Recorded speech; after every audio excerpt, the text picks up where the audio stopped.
Et en fait, il se rend compte que le rachat de crédit, c'est une aberration économique. Pas un industriel qui ferait ça. Il y avait une histoire de profil joueur. Une ligne Winamax.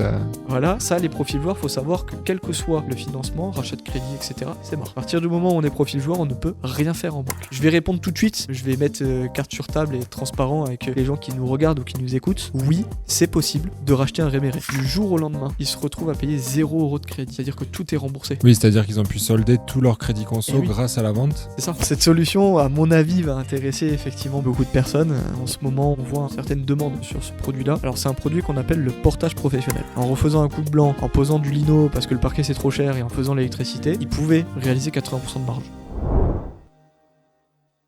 Salut et bienvenue à tous dans ce nouvel épisode de Limo sans cravate. Aujourd'hui, on accueille Jean.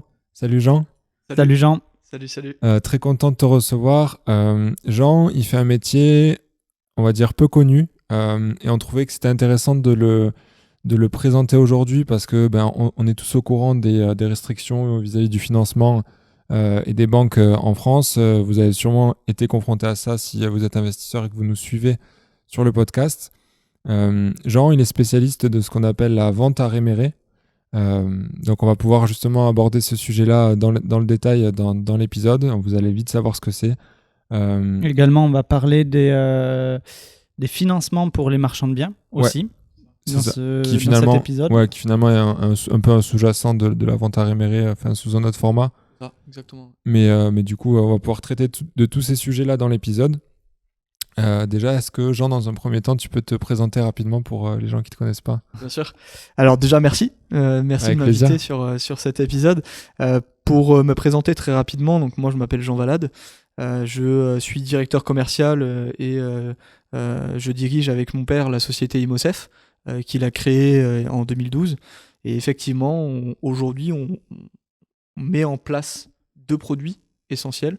La vente en réméré, donc la vente avec faculté de rachat, ça c'est le code civil, et le portage professionnel pour les marchands de biens, où effectivement on est sur pas totalement un dérivé, mais un produit qui se commercialise avec nos partenaires investisseurs. Ok. Trop bien. Pour la petite anecdote rapide, avec Jean, on était ensemble quand tu étais au lycée, moi au collège, donc ça remonte il y a quelques années de ça. Mais c'est drôle qu'on se retrouve là à tourner un podcast du coup sur ça avec une passion commune qui tourne autour de l'immobilier. C'est ça. Donc c'est assez drôle. Ouais, voilà. Carrément. Des métiers qui nous rapprochent. C'est ça. Ouais, carrément. Mais généralement, l'IMO rapproche, quoi. Bref. On va pouvoir peut-être rentrer dans le vif du sujet de l'épisode d'aujourd'hui. Qu'est-ce que c'est la vente à réméré ? Exactement. D'où ça vient ? Alors la vente en réméré, c'est déjà, faut savoir que ça existe depuis belle lurette, depuis l'époque du Moyen-Âge. À l'époque, ils échangeaient des charrues et des bœufs et ils faisaient des ventes à réméré. À l'époque, il faut recontextualiser un petit peu la chose, c'était vente en réméré ou réméré tout court. Pourquoi ? Parce qu'à l'époque, ils parlaient tous en latin. Donc en latin, réméré, c'était redimere, retour à la situation initiale. Terme très important, puisque évidemment, le but, c'est de faire une vente d'un bien dont on est propriétaire sur une durée qui va être déterminée et de pouvoir exercer derrière la faculté de rachat, soit en rachetant, soit en vendant le bien. Et donc, effectivement, ça a été inscrit dans le Code civil par Napoléon en 1804 sous le mot réméré, redimere en latin, et donc ça a évolué dans le Code civil dans les années 2000, 2010, dans les années 2000, en vente avec faculté de rachat, parce que ça parle beaucoup plus dans la langue d'aujourd'hui, vente avec faculté de rachat. Effectivement, ouais, on comprend mieux sous ces termes-là.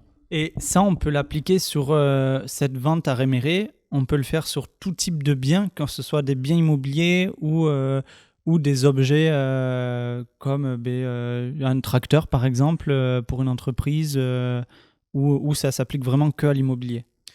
Nous, chez Imosef, on l'applique uniquement sur l'immobilier parce que nos partenaires investisseurs sont des foncières d'investissement institutionnels qui interviennent que sur des biens immobiliers. Maintenant, pour des biens mobiliers, ça peut se faire aussi à partir du moment où on est propriétaire, mais nous, on ne le fait pas directement. Mais effectivement, dans le Code civil, c'est marqué bien tout court. Donc ça peut être un bien matériel. Est-ce que tu peux nous prendre un exemple sur un projet immobilier d'une vente à réméré avec des chiffres ronds pour que ça soit compréhensible, pour voir le délai aussi de rachat, parce que tu parlais tout à l'heure qu'il y a un délai aussi de la vente à réméré, donc pour que ça soit un peu plus clair. Alors pour répondre à la deuxième question, comme ça après j'enchaîne sur un peu le produit en soi et la terminologie. Le code civil indique 5 ans. Ça, c'est la loi. C'est-à-dire que le client qui vend son bien aura 5 ans légalement pour pouvoir exercer une faculté de rachat, soit par la vente, soit par le rachat. Là, toujours pareil. Pour prendre des chiffres ronds, concrètement, le client est propriétaire d'un bien qui vaut 100 000. Nos partenaires investisseurs achètent toujours avec une décote. Décote qui est équivalent à peu près à 30% en moyenne sur la valeur du bien. Ça, c'est sa prise de risque. C'est-à-dire que là, il sait qu'il aura 30% si jamais il y a un problème. Ouais, de marge, quoi. De marge, effectivement. Sur ces 30%-là, donc ça fait 70 000 finalement, 70%. Sur ces 70 000, en fait, ça va être notre base de calcul. Là-dessus, on va calculer les indemnités d'occupation sur la durée choisie par le client. On va calculer les frais de notaire et les honoraires de la société Imosef. Donc ça fait globalement que l'investisseur, quand il achète, il achète acte en main. Et donc du coup, ça permet au client plusieurs choses. Déjà d'être flexible, puisque lui, il va rentrer dans la vente en réméré. Il n'aura rien à payer, ni avant ni pendant l'opération. Donc ça lui permet d'être tranquille. Il peut épargner, effectivement, puisque les indemnités là aussi sont payées. Et grosso modo, si on doit donner un chiffre rond, on arrive à débloquer à peu près 50 000. On dit que sur la vente en réméré, on arrive à débloquer entre 40 et 50% de la valeur du bien. Tout frais inclus. Oui, tout frais inclus du coup. On va dire que l'investisseur va l'acheter à 70% et si on compte les frais de notaire, etc., on arrive à peu près à 50%. C'est ça. Et donc du coup, pour la faculté de rachat, là, l'investisseur prend également une faculté sur le rachat, donc en fait une indemnité sur le rachat, qui là peut osciller entre 8 et 12, voire 15% en fonction. Donc si on prend le chiffre, ça fait 10%, ça fait 77 000 à racheter pour le client. Alors il aura la possibilité soit de racheter pendant la durée choisie à 77 000 euros par un crédit ou des finances personnelles. Le client peut aussi vendre un bien secondaire pour rembourser le réméré. Tant qu'il a les liquidités, pas de souci. Et soit il vend le bien, donc là, il est en capacité, grâce à cette indemnité d'occupation et grâce à la quasi-propriété, ça c'est un terme juridique essentiel dans notre produit. Ouais, j'allais y revenir par rapport à la propriété, comment ça se passe? Est-ce que c'est finalement la foncière qui devient propriétaire du bien ou est-ce que c'est la personne qui fait la vente à réméré qui reste propriétaire? Comment ça se passe par rapport à ça? En fait, dans l'acte, il est signé une mention qui est très importante, c'est la quasi-propriété. C'est-à-dire que de par le paiement de l'indemnité d'occupation, le propriétaire, donc la foncière d'investissement, qui est propriétaire pendant la durée du réméré, pour répondre à la question, oui, il y a un transfert de propriété, et ça d'ailleurs on le fait attester et recopier par nos clients, il y a un transfert de propriété entraînant dépossession sur le bien. Donc, ok. Et du coup, une quasi-propriété, ça correspond à quoi? Ça correspond à 3 choses. Première chose, le client peut racheter à tout moment le bien, dans le prix qui est indiqué, 77 000 si on reprend l'exemple. Il peut louer son bien, en percevoir les loyers. Il n'est plus propriétaire, mais il perçoit ses loyers. D'accord ? Et troisième chose, il peut vendre le bien et donc il est en capacité de signer avec une agence immobilière un mandat pour pouvoir vendre et commercialiser son bien au prix qu'il le souhaite. Au prix qu'il le souhaite, ça c'est important aussi, ça, je trouve. Parce que ça veut dire que, par exemple, on reprend notre exemple d'un appartement à 100 000 euros, par exemple. Je fais une vente en réméré, un investisseur me le rachète du coup 70 000. Sur la période, je vais payer mes indemnités d'occupation et moi, je le revends en parallèle, en fait, par exemple à 100 000. Je suis en capacité de le faire du coup et en plus d'avoir récupéré des liquidités au début, finalement, pouvoir rembourser l'investisseur de ce que je lui dois et en plus faire en dégager une marge, quoi. Ouais, c'est ça. C'est en fait, tu commercialises le bien, donc 100 000 euros, c'est vendu, admettons, dans une agence immobilière, etc. Et en fait, le but étant de repasser chez notaire pour annuler la vente en réméré, d'où le retour à la situation initiale, vous allez comprendre tout de suite. Pour annuler la vente en réméré, retour à la situation initiale, l'investisseur se retire, ça se fait au même moment, et vente qu'on appelle concomitante chez notaire à la personne qui achète. Donc ça veut dire quoi ? Ça veut dire que chez notaire, lui, il tire ses tiroirs, tac tac, il prend 100 000, il y a 70 000 qui partent à l'investisseur, 77, pardon, et derrière, les 33 qui restent, hop, c'est pour le client. Ok, ouais, donc je comprends bien ce Voilà. truc de Enfin, retour. les 23, pardon. Ouais. On paye pas les 23. Ok, très clair. Et ça s'adresse à qui ce type de vente à réméré? Est-ce que c'est ouvert aux particuliers ou C'est- plutôt aux professionnels? C'est ouvert à tout ce qui est propriétaire d'un bien immobilier. Alors là, je parle pour Imosef. Pareil, hein. Oui. Mais évidemment, on intervient très bien sur des SCI, sur des SARL, sur des personnes physiques. Voilà. Tout, à partir du moment où le client est propriétaire, moral ou physique, on intervient. Et pour quel type de raison ils font une vente à réméré? C'est pour quel type de projet ou dans quel type de situation se trouvent vos clients, vous, Bah, chez ImoSafe? On a un peu de tout, hein. C'est ça qui diversifie aussi nos offres. Évidemment, à la base, quand mon père crée la société en 2012, lui, à ce moment-là, il a ouvert une société, il est gérant d'une société qui fait du rachat de crédit. C'est pour resituer la chose, hein. Rachat de crédit, boîte numéro 2 en France, enfin voilà. Et en fait, il se rend compte que le rachat de crédit, c'est une aberration économique. Il n'y a pas un industriel qui ferait ça, hein. Pourquoi? Parce que sur 10 produits finis, donc qui sont passés dans les analystes, qui ont coûté parce qu'il fallait l'acheter, hein, il y a un coût par lead, etc. Il s'est rendu compte que sur ces 10 dossiers finis, il en prenait 7, mettait à la poubelle.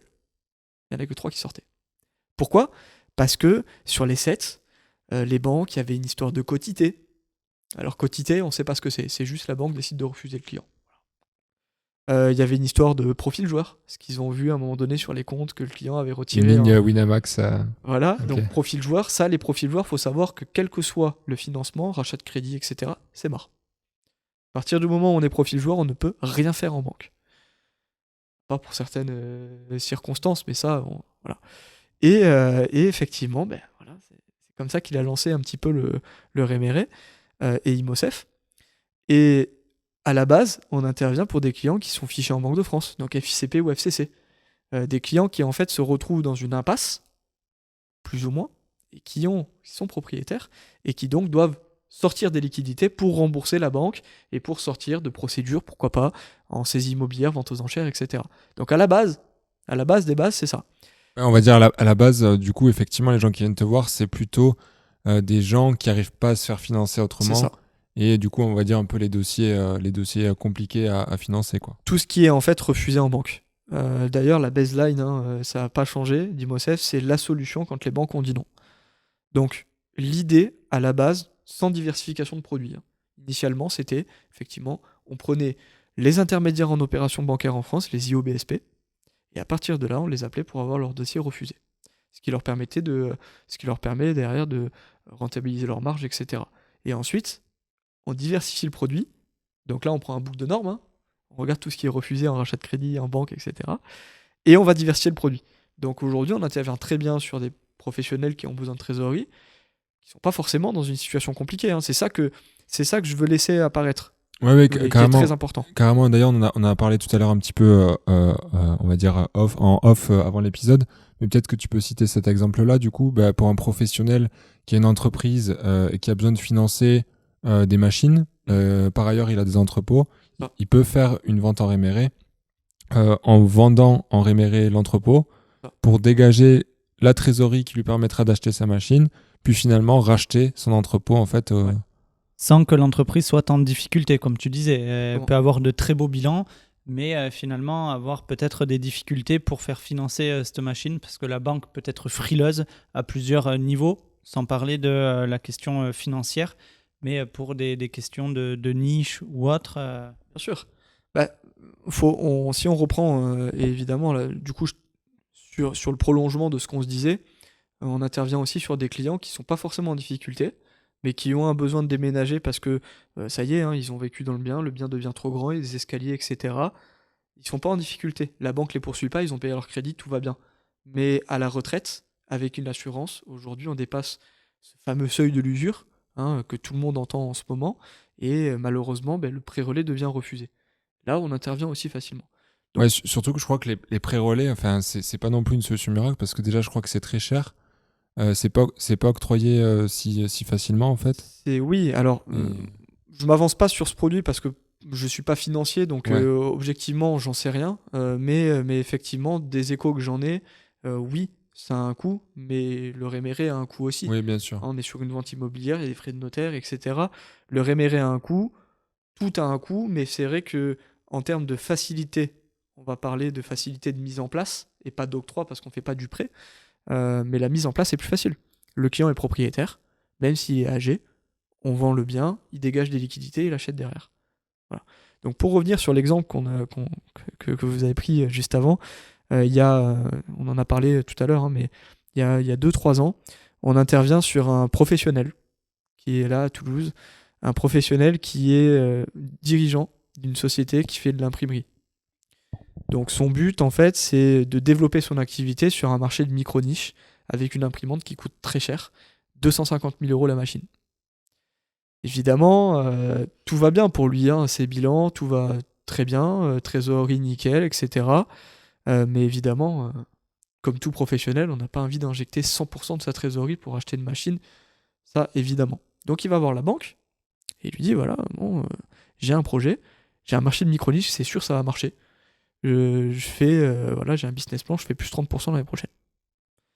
La banque un peu frileuse lui a dit oui monsieur, compliqué parce que vous lancez dans un métier, oui, vous connaissez votre métier, mais on ne sait pas si ça a fonctionné ou pas, etc. Machin, même avec tout ça. Voilà.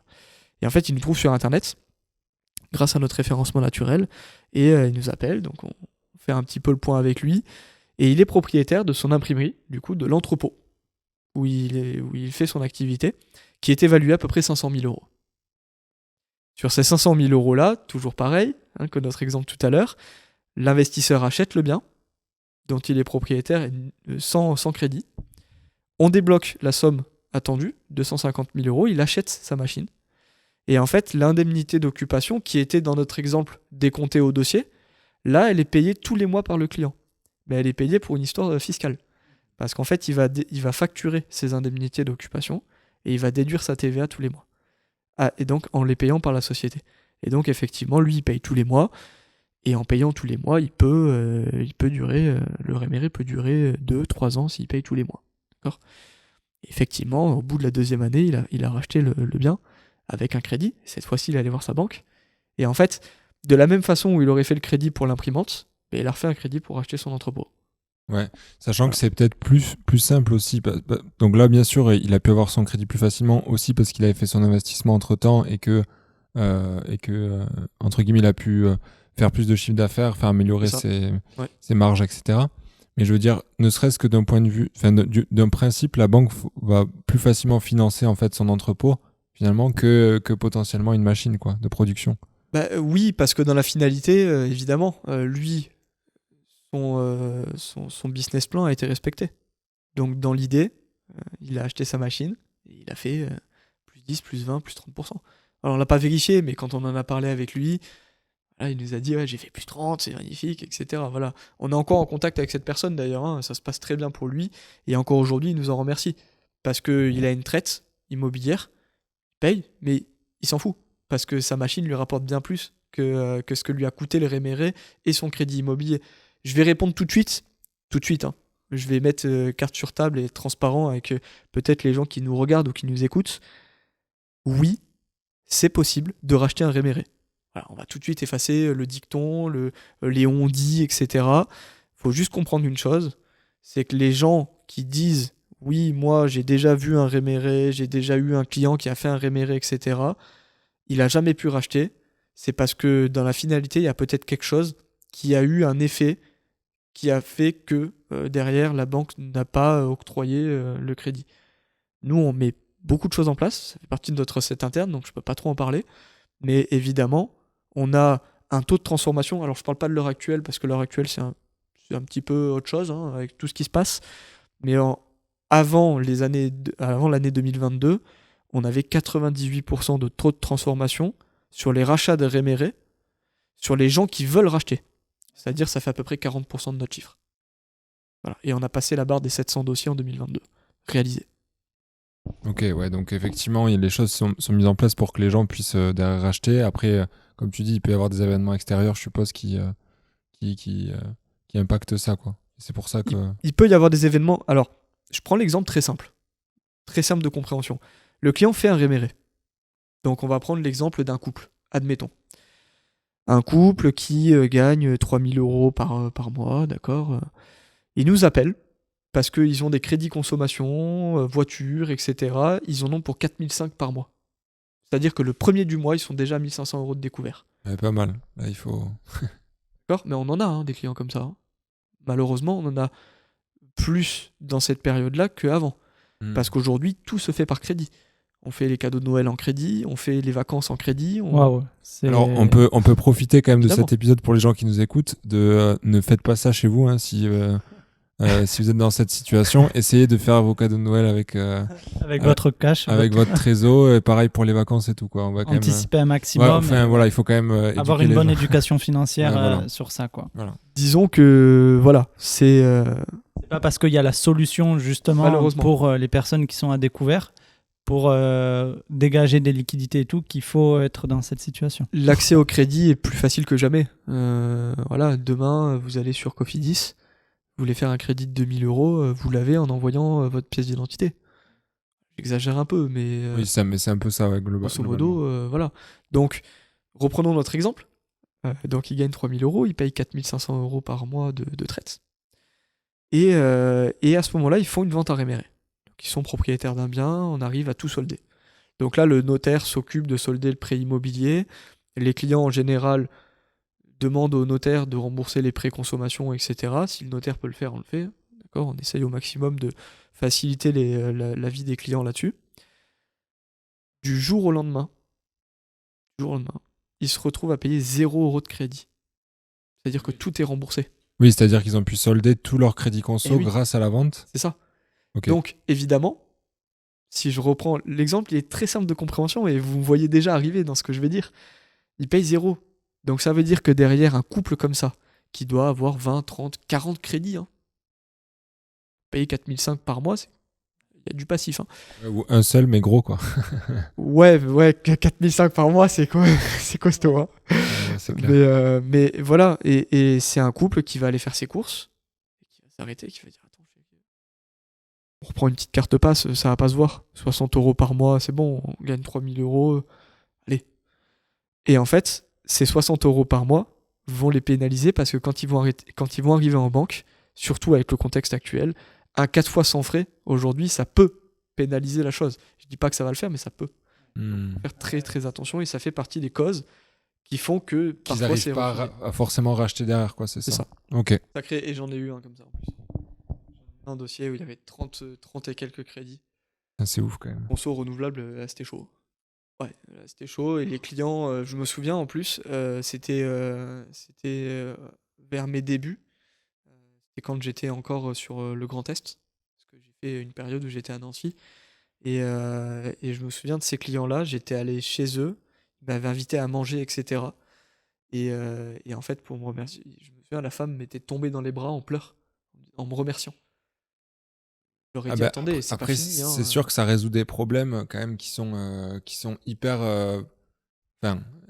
hyper présents dans la vie des gens, quoi. Donc, mais là, c'est sûr, quand tu te retrouves à devoir tous les mois prendre un nouveau crédit pour payer la traite du mois en cours. Ouais, c'est que c'est la merde. Enfin, c'est le début de la fin, quoi. Ouais, c'est très compliqué. Là, les clients endormaient pas. Hein, ouais, c'est Mais sûr. du coup, si les clients, ils ont un crédit sur leurs biens actuels, c'est-à-dire il y a un couple qui sont endettés, dans l'exemple que tu prenais, mais qui viennent d'acheter leur résidence principale et qui ont encore 15 ans à rembourser.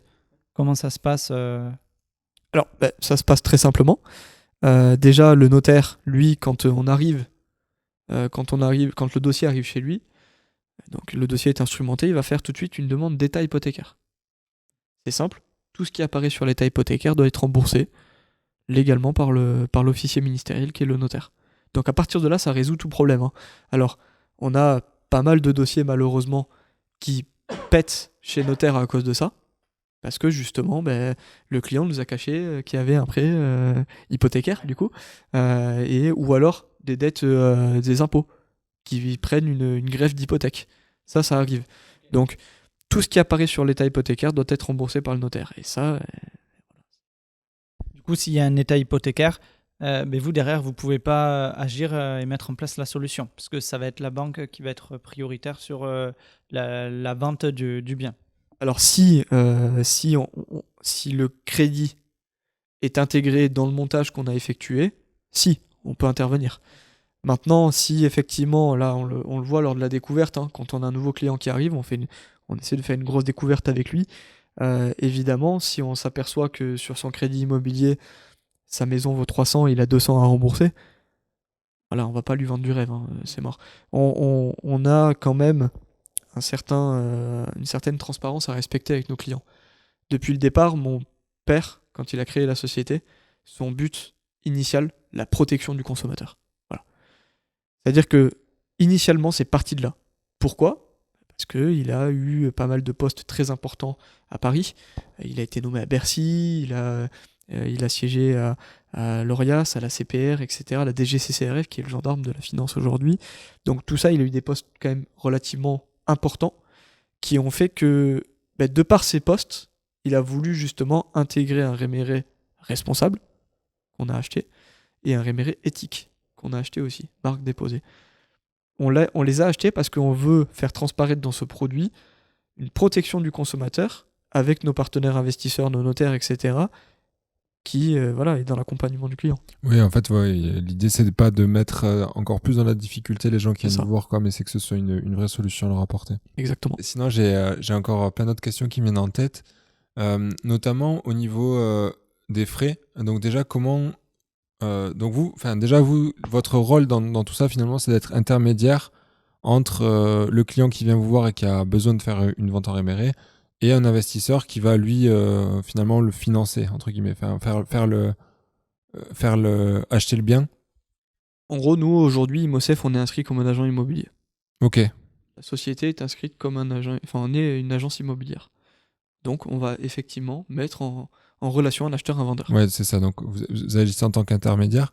Du coup, ma première question là-dedans, c'est quel est votre business model à vous, finalement, comment vous vous rémunérez ?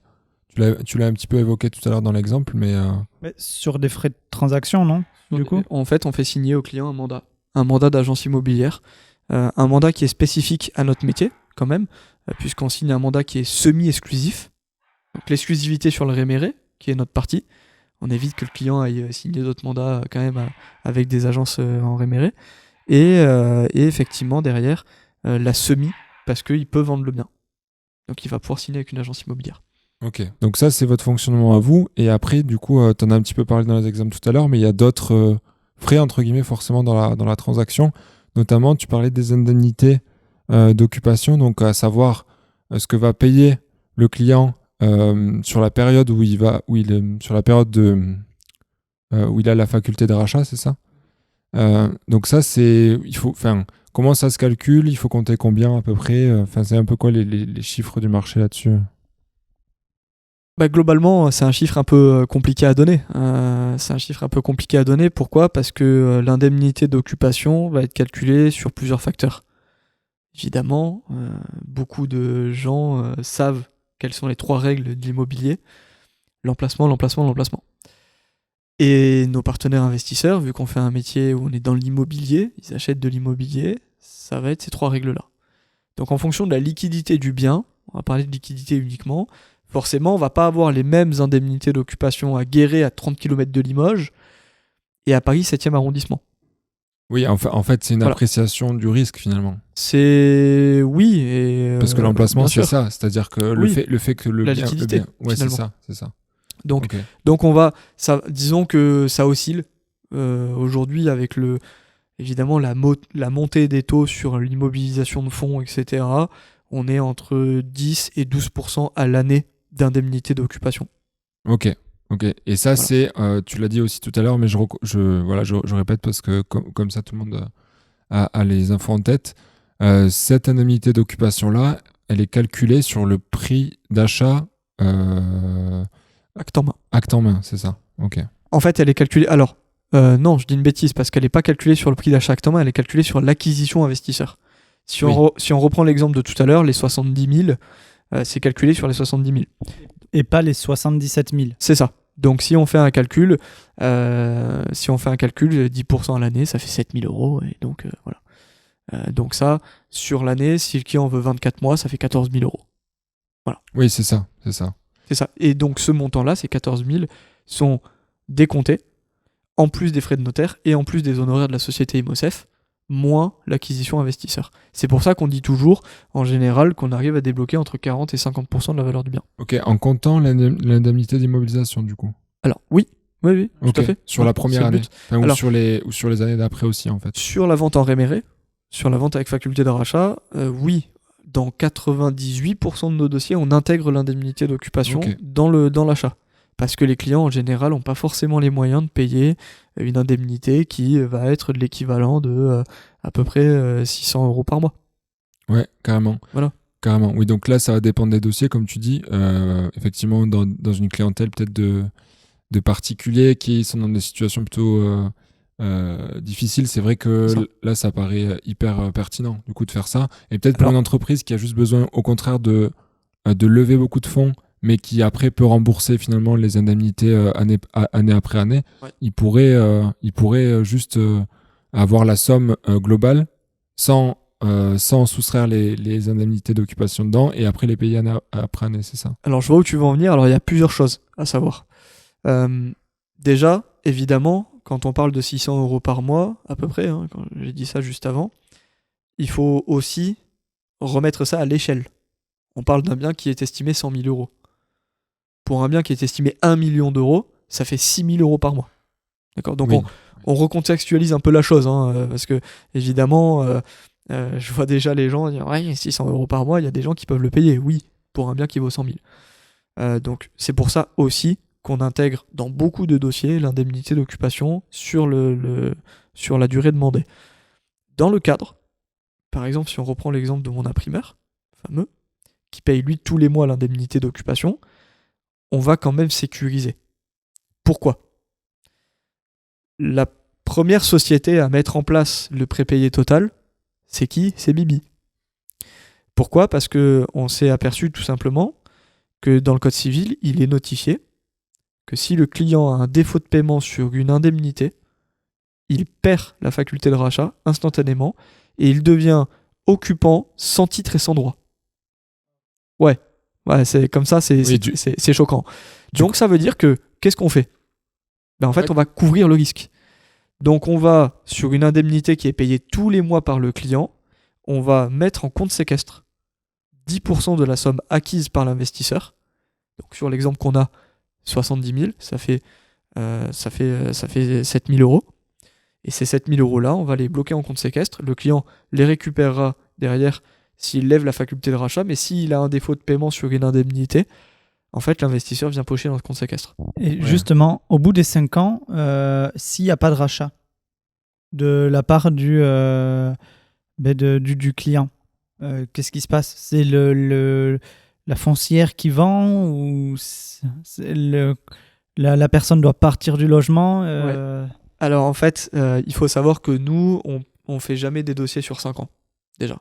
Que ça soit en prépayé ou en mensuel, on part toujours sur une date fixe avec les clients.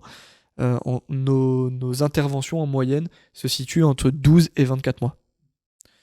Donc ça veut dire que, évidemment, le client, s'il arrive au bout des 24 mois, je prends l'exemple d'abord de ça et puis après je parlerai des 5 ans, s'il arrive au terme des 24 mois et qu'il n'a toujours pas exercé sa faculté de rachat, il arrive, sous condition et réserve d'acceptation de notre partenaire investisseur, que le client proroge l'opération. Première prorogation de 6 mois et une deuxième qui peut intervenir après. Évidemment, c'est sous ces conditions. Le client est obligé de faire la demande au moins 4 mois avant. Pour les clients qui ne joueraient pas le jeu pendant l'opération, je parle des clients qui ne paieraient pas la taxe foncière, parce que oui, la quasi-propriété, on continue à payer sa taxe foncière aussi. On perçoit ses loyers, mais on continue à payer ses taxes. Qui va mettre du temps à répondre à l'investisseur quand il a une question, etc. Et que l'investisseur ressent que le client n'est pas dedans, ça peut être plus compliqué. Mais en général, Voilà, les investisseurs nos partenaires foncières d'investissement sont assez souples et donnent à nos clients un second souffle. Pour le cadre et le cas des 5 ans. Si ça arrive, malheureusement, le code civil est très strict. 5 ans, c'est fini. Oui, c'est-à-dire qu'il perd sa faculté de rachat, Exactement. la foncière reste propriétaire et on se Ouais, serre la main c'est et ça. au revoir, quoi. C'est ça. Ok, bon, mais en tout cas, merci Jean pour toutes ces explications parce que À vous. c'est beaucoup plus clair, je trouve. Je Ah pense oui. que ceux qui nous écoutent aussi, ça sera clair parce que c'est vrai que c'est un sujet assez mais peu connu. Donc, On a fait le tour là. On a fait le tour. Mais avant de finir cet épisode, je voulais parler aussi du financement des marchands de biens. Parce qu'on a beaucoup d'investisseurs qui nous écoutent. Et moi-même étant marchand de biens aussi, au travers de ta société, vous proposez des financements qui peuvent être vraiment très intéressants. Donc il y a bien sûr quelques petites conditions, mais beaucoup plus souples qu'un financement classique. Bancaire, quoi. Finalement. Bancaire, ouais, pour en tout cas une opération de marchand de biens, ou en tout cas quand on démarre cette activité. Donc voilà, je voulais que tu nous en parles un peu, comme on a fait avec des exemples et tout, pour que tu nous donnes un peu ton ressenti là-dessus et comment ça fonctionne. Alors, cette solution, à mon avis, va intéresser effectivement beaucoup de personnes. En ce moment, on voit certaines demandes sur ce produit-là. Alors, c'est un produit qu'on appelle le portage professionnel. C'est un produit qui s'est bien développé il y a 3 ans maintenant, à peu près 3 ans, 4 ans presque. À la base, là aussi, un coup de génie, mon père, qui mange avec un ami à lui, qui a un petit peu de liquidité en poche, et qui lui dit qu'est-ce que je peux faire avec ça, j'aimerais bien me lancer dans une solution où je fais un achat-revente classique. Voilà. Et à ce moment-là, mon père rentre en discussion avec les foncières d'investissement qu'on connaît, et ça devient un produit qui s'appelle le portage professionnel, où l'investisseur, en dehors du système bancaire toujours, achète le bien à la place du marchand de biens, donc par substitution en fait. Il va devenir porteur de projet pour le marchand. Le marchand, lui, devra amener une immobilisation sur le bien pendant une durée qui va être déterminée, là aussi. Et le marchand devra faire ses travaux, donc les travaux sont à sa charge sur le bien pour effectivement derrière avoir sa marge. Mais effectivement, comme vous l'avez dit, le marchand, lui, n'a pas besoin chez nous d'avoir forcément de l'acquis, un track record avec des opérations effectuées en fonds propres, etc. Ouais, vous allez regarder vraiment l'opération en elle-même, comment elle fonctionne et si le dossier est adapté au marché vis-à-vis de sa revente, le prix d'acquisition et tout ça en fait, vous allez regarder. C'est pour ça qu'on dit, et on fait attention aux termes qu'on utilise, mais c'est pour ça qu'on dit que l'investisseur devient porteur de projet. Et effectivement, oui, l'investisseur, il va regarder le projet du client, et il va regarder si c'est viable, si effectivement sur le marché c'est quelque chose qui peut éclore ou pas, voilà.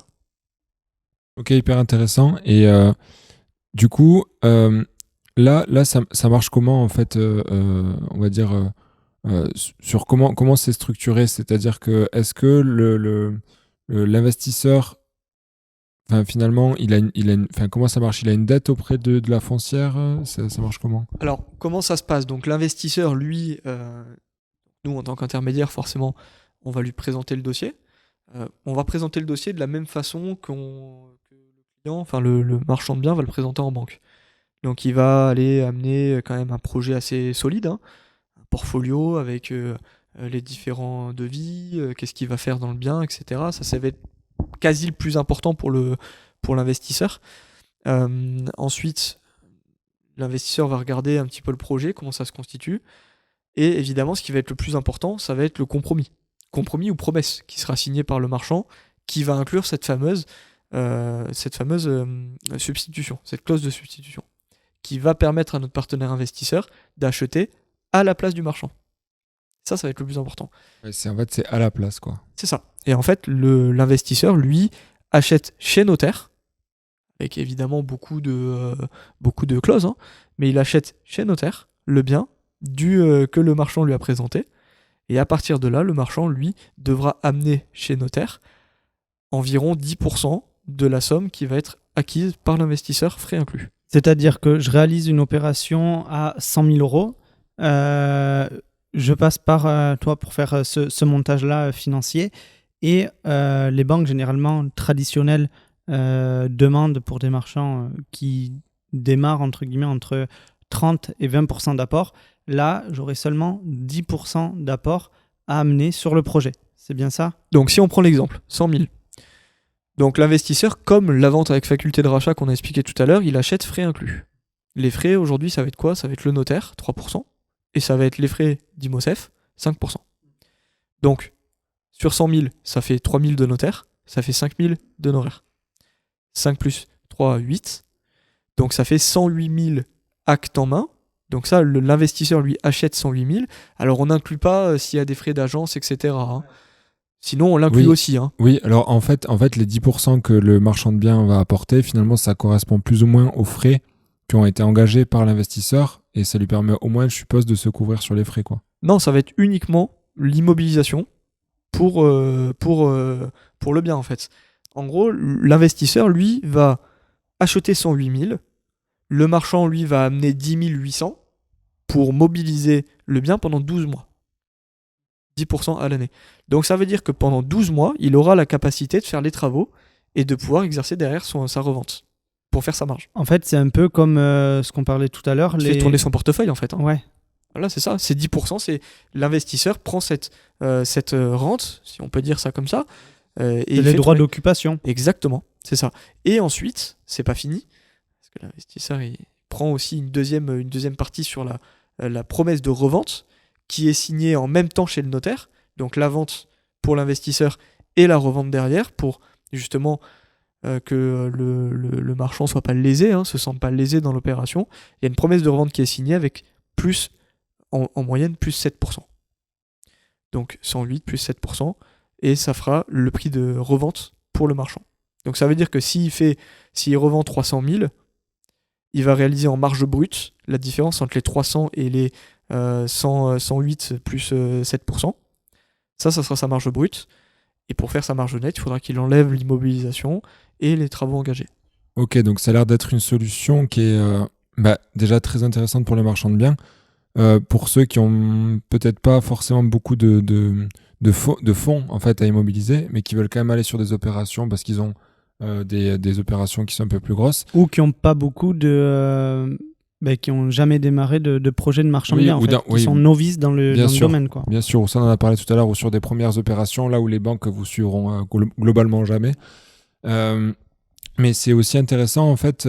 Alors par contre, je suppose que dans ce que tu nous dis là, du coup, c'est que c'est pas fait pour faire des opérations à 15% de marge, quoi, globalement. Parce que sinon, entre les frais à droite, à gauche, finalement, on va pas trop s'y retrouver. Il faut plutôt apporter des opérations très avec très un minimum marge, de 30% de marge. Ouais.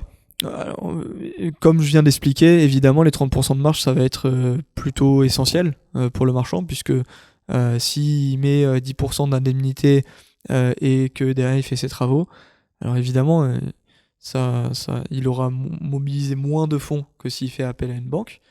En fait, moi, là où ça m'a fait tilt, c'est quand j'ai vu qu'en Ile-de-France, parce que ça a commencé de là en fait, en Ile-de-France, l'apport pour une ligne de crédit pour les marchands de biens était sur certaines banques, je dis bien, parce que pas toutes évidemment, mais de 50%. C'est-à-dire que le marchand, je prends le marchand novice, qui a jamais fait d'opération, etc., il devait amener 50% d'apport sur sa ligne de crédit. Et évidemment, là, 50% d'apport, ça veut dire qu'il bouffe sa trésor, quasi entièrement, et derrière, il peut pas faire ses travaux. Donc, si on reprend cet exemple-là, 50%, chez nous, il dépense 10%, fait ses travaux, et il lui reste assez de liquidité pour faire 1 ou 2 projets de plus, en même temps.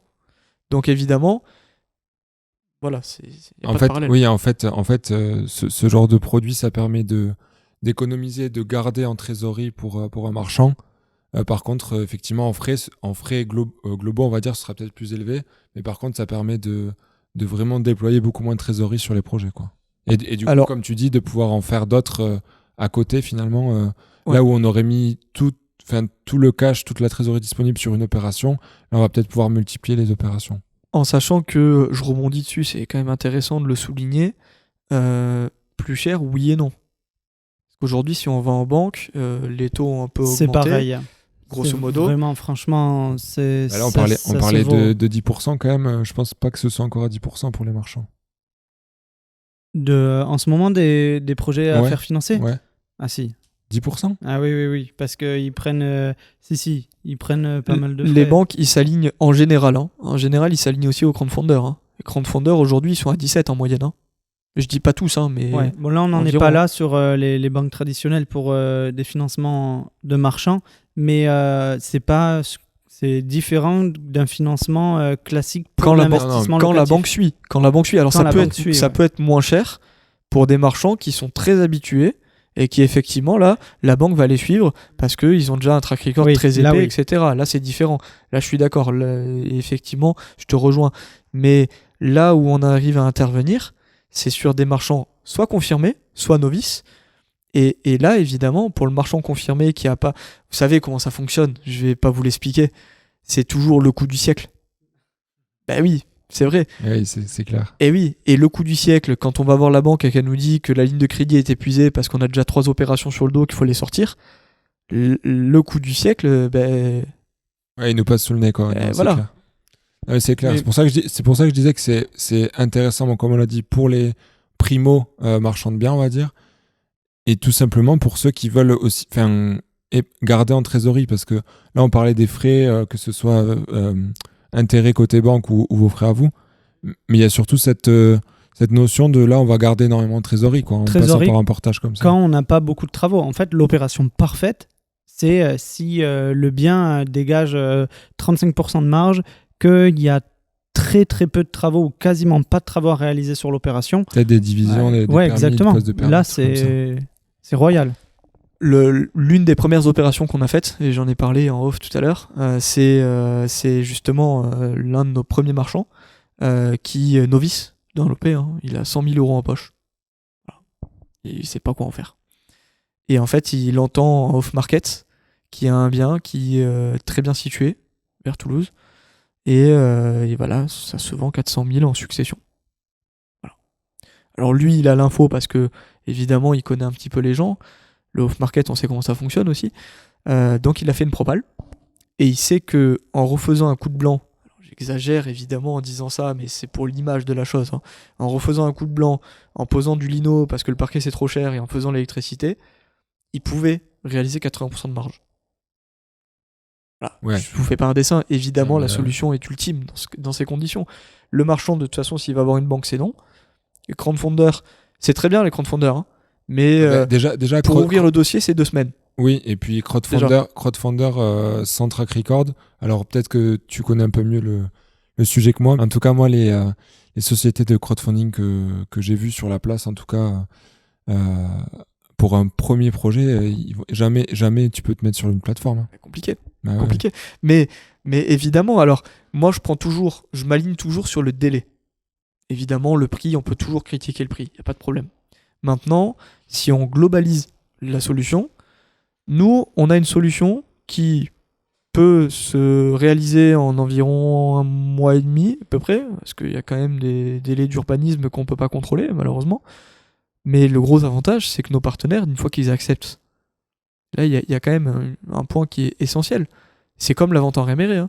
Une fois qu'ils acceptent, c'est une offre unilatérale d'achat ferme, sans condition suspensible d'obtention de crédit. Oui, c'est-à-dire que là, la vente se fait Et directement. Et en moyenne, on a un retour de la commission, quand on présente le dossier, entre 24 et 72 heures. Waouh, c'est hyper rapide. Ouais, Eh oui, L'analyse des dossiers est hyper rapide. Eh oui. Et du coup, vous intervenez à quel stade ou à quel stade il faut vous contacter, c'est-à-dire on est en pleine recherche de projets de marchand de biens. Est-ce que c'est avant de trouver le bien? Est-ce que c'est une fois qu'on a l'offre acceptée? Ou est-ce qu'on signe un compromis et on vient vous voir après? Le mieux, c'est de signer un compromis sans clause derrière. Enfin, avec une clause de substitution, évidemment, mais ce qui est arrangeant, et si c'est possible, parce que je sais que dans beaucoup de cas, c'est pas possible, mais sans clause de financière ou autre. Parce que si jamais, Oui, si jamais il signe un compromis, et que nous, derrière, on a un refus investisseur, le marchand se retrouve dans une situation compliquée. Oui, s'il n'y a Voilà. pas de conditions d'obtention de prêt. Exactement. Donc l'idée, en fait, c'est de nous contacter quand il y a un projet qui peut être concrétisé. Nous, on va déjà présenter la chose à nos partenaires. Et effectivement, s'il y a une solution, ils peuvent signer le compromis à ce moment-là, et etc. etc. Peut-être déjà au moins une offre d'achat acceptée, quoi, histoire qu'il y ait un premier pied sur un bien et un projet concret. Alors, en sachant que plusieurs choses, parce que le produit a un petit peu évolué depuis la création, en sachant qu'il y a plusieurs choses. Première chose à savoir, c'est qu'on intervient en général quand le permis de construire a été accepté. Nos partenaires n'acceptent pas le dossier si le PC n'a pas été accordé. Il en va de même pour tout ce qui est les autorisations d'urbanisme. Voilà, autorisations préalables, etc. Tout ça, ça va être un peu obligatoire, hein, pour l'investisseur notamment. Et ensuite, évidemment, on peut présenter la chose et tout roule. Ok, très très clair. En tout cas, je pense que ça va pouvoir en intéresser plus d'un. Pour vous qui nous écoutez, si vous êtes marchand ou investisseur IMO, en tout cas de savoir qu'il y a d'autres solutions qui existent et que vous n'êtes pas juste bloqué, cantonné à des banques, c'est déjà un très bon point, je trouve. Et est-ce qu'on peut enchaîner les opérations avec par exemple, je fais une opération et dans les 3 mois, j'en ai une nouvelle. Tant que j'ai l'apport pour financer les travaux et les 10% injectés d'immobilisation, d'apport plutôt, est-ce que je peux enchaîner les projets ou à un moment, on peut se dire, bon, c'est compliqué, le risque est trop gros sur les projets, quoi. Il y a un peu trop d'encours, entre guillemets, même si c'est pas de l'encours. Alors, une indemnité de jouissance, on peut appeler ça, hein, si vous voulez. Moi, j'ai pas de souci sur la prononciation. Tant qu'on n'appelle pas ça une mensualité de prêt, ça me va. Hein, le reste, je m'en fous. Parce que pour la petite histoire, la requalification en contrat de prêt, c'est pénal aujourd'hui. Hein, donc c'est pour ça qu'on fait très attention sur les ventes à réméré. Ouais. On n'appelle pas ça un prêt réméré, surtout pas. Hein, c'est une vente immobilière. Et effectivement, oui, on peut enchaîner les opérations, bien sûr. Bien sûr, si le marchand, lui, à chaque fois a des projets concrets, qui nous présente avec encore une fois, un portfolio, etc., qu'il a le projet qui est qu'il monté. a travaillé le dossier quand même. Évidemment. Évidemment, ça c'est sûr et certain. On va pas regarder le dossier s'il nous amène un post-it avec un nom, un numéro de téléphone. Et 3 calculs avec. Non. Mais globalement, n'allez même pas voir une banque juste avec un post-it, un numéro de téléphone, parce que ça va être la même réaction, quoi. Au bout d'un moment, il faut avoir quand même un dossier concret. C'est bien pour ça que je dis ça, parce qu'on a certains marchands qui, étant donné que ah oui, mais chez Mosef c'est plus simple. Ouais, c'est plus simple. Je lui envoie un mail avec 3 chiffres dessus et puis on y va. Non. Voilà, nous on a quand même besoin de présenter la chose en commission, même si ça paraît un petit peu, commission, etc. C'est quand même des partenaires investisseurs qui font régulièrement des opérations comme ça, et clairement, ils n'ont pas le temps d'analyser un dossier où on leur présente un chiffrage par mail. Et puis on ne parle pas de 10 000 euros là quand même, donc oui, évidemment. C'est pour ça aussi, il faut quand même rester sérieux sur le projet. Évidemment. Ouais, est-ce qu'il y a des choses que tu avais envie peut-être d'aborder dans le podcast juste que si effectivement on continue sur cette lancée-là avec la montée des taux, on risque d'avoir un produit dans les prochains mois qui est un poil plus cher.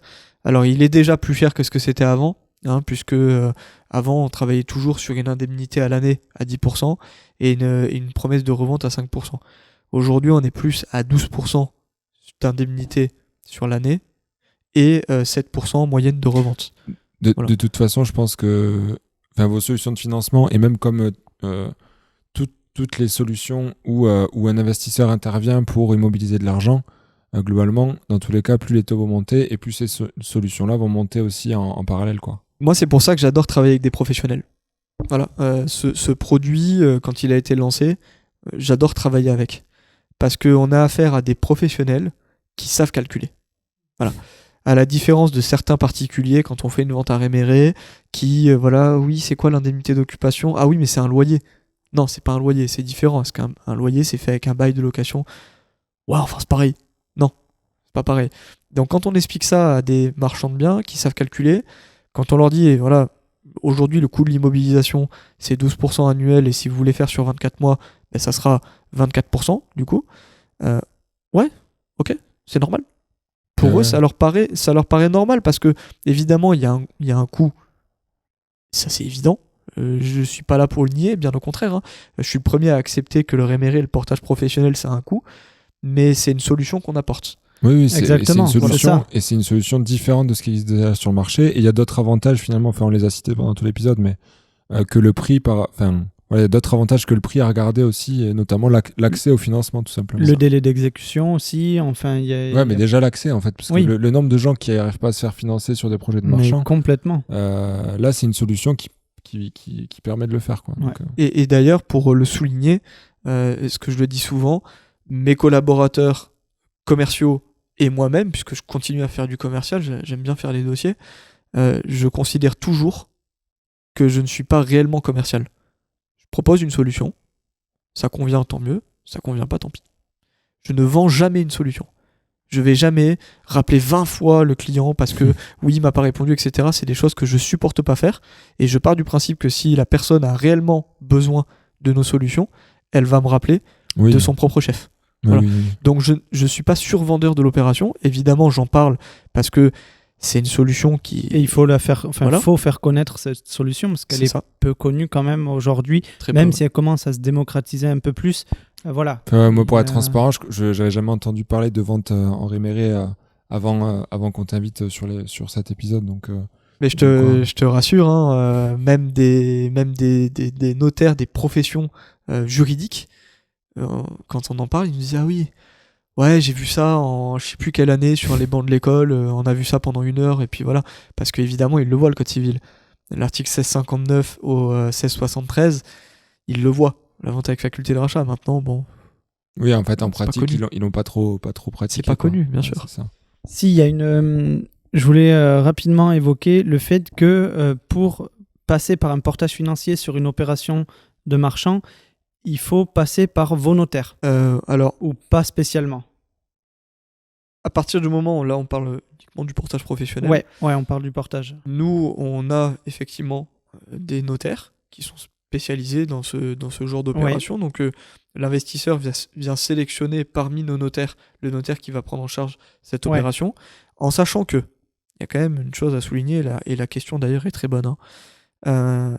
À partir du moment où notre notaire représente du coup l'investisseur et le client, Oui. le marchand n'a plus besoin de son notaire, puisque son notaire ne va représenter plus personne finalement. Ouais. Donc il va y avoir le notaire du vendeur et notre notaire. C'est pour ça, du coup, qu'il faut quand même prendre contact avec vous avant de signer un compromis, parce que sinon, il va y avoir un notaire en trop, entre guillemets, ou en double minute, mais ça va Ça peut-être nous arrive. ralentir les dossiers, non? Bah, ça nous arrive évidemment des triples minutes, Et ouais. si on peut dire Ouais, ça oui, comme oui, ça. Ça nous arrive régulièrement sur ce type d'opération, parce que évidemment le marchand a toujours son notaire de famille, voilà, le notaire qui signe toutes ces opérations. En soi, ça nous dérange pas, ça dérange beaucoup plus l'investisseur en termes de délai.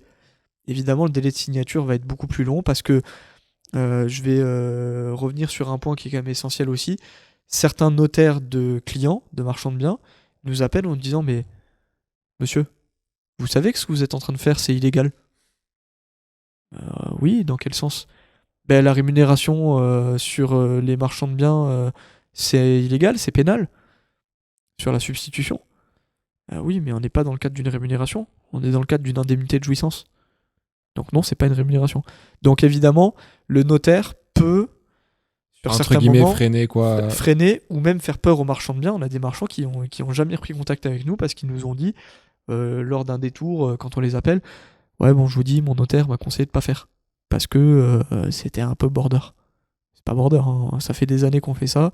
Et évidemment, encore une fois, si nos partenaires, qui sont quand même des grosses foncières d'investissement reconnues nationalement, font ça à l'année, c'est Oui, qu'elles oui. ont pris quand même quelques précautions, quoi. Non, c'est clair. Et puis même si le notaire est pas forcément contre, mais en fait, juste ça rajoute un intermédiaire, donc ça rajoute des échanges, donc forcément les délais rallongent, quoi. Ouais, donc autant vous contacter le plus tôt possible, quoi. Dans le tôt possible. L'idéal, Une fois avec qu'on un a projet. Ouais, avec un projet concrétisé, quoi. Enfin, avec une offre d'achat acceptée. C'est plus L'idéal, oui, et puis même de me contacter pour avoir une simulation, pour voir un petit peu combien ça pourrait coûter. Voilà. Moi, en général, je suis à disposition, hein. Je suis jamais fermé à faire une simulation et dire à la personne, ok, donc sur ce portage-là, sur cette solution, ça coûterait tant. Pas de souci. Bah, trop bien. Trop bien. De toute façon, je pense qu'on a fait à peu près le tour Ouais. des questions Merci et du beaucoup, sujet, Jean. du sujet d'aujourd'hui. Donc, ouais, merci beaucoup pour tes réponses. C'était très clair. Avec plaisir, merci à vous. Justement, si on veut te contacter ou contacter ImoSafe, où est-ce qu'on peut te retrouver et vous retrouver plus globalement? Alors moi directement, ce que je vous propose, c'est de mettre mes coordonnées dans les liens que vous allez mettre. Hein. Ouais, t'as des réseaux sociaux ou plutôt des coordonnées, un mail, Ouais, je sais pas. alors je vous donnerai l'Instagram de la société, etc. Tout ça. Mais pour me contacter moi, je préférais que ça passe par moi directement et après moi je rebascule sur les collaborateurs derrière parce que si vous faites une demande sur notre site internet, ça va arriver sur ma boîte, mais je ne saurais pas vraiment de qui ça vient. Ok. Donc autant que voilà, vous veniez directement en disant voilà, je viens de la part d'eux. Et là, je vais tout de suite faire le lien et à partir de là, voilà. Ils seront bien accueillis. C'est ça, ce sera plus facile pour moi. Eh ben, trop bien. On mettra du coup les coordonnées de Jean dans la description de l'épisode. Donc si vous voulez le contacter pour faire de l'inventaire améré, du portage professionnel, n'hésitez pas. On mettra aussi... Si je réponds pas, un petit SMS et en général, j'essaie de rappeler rapidement. Ok, bon, très bien.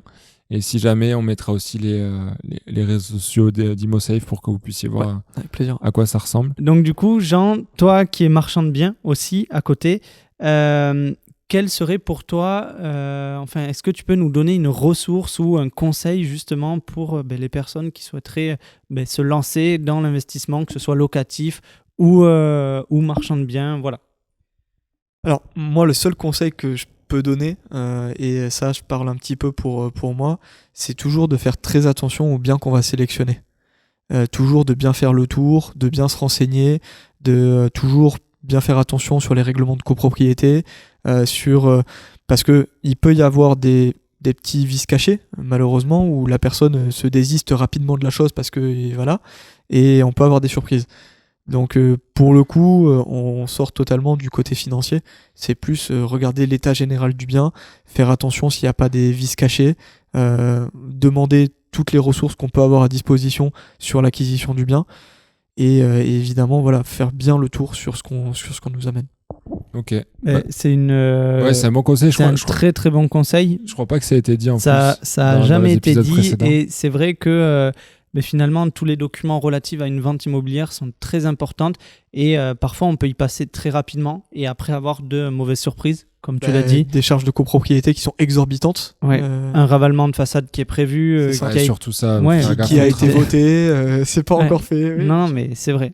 Donc super. Merci beaucoup Jean. Merci Jean pour ton temps et pour cet épisode. Merci à vous deux. Et à bientôt. À bientôt. Ciao. À bientôt. Ciao.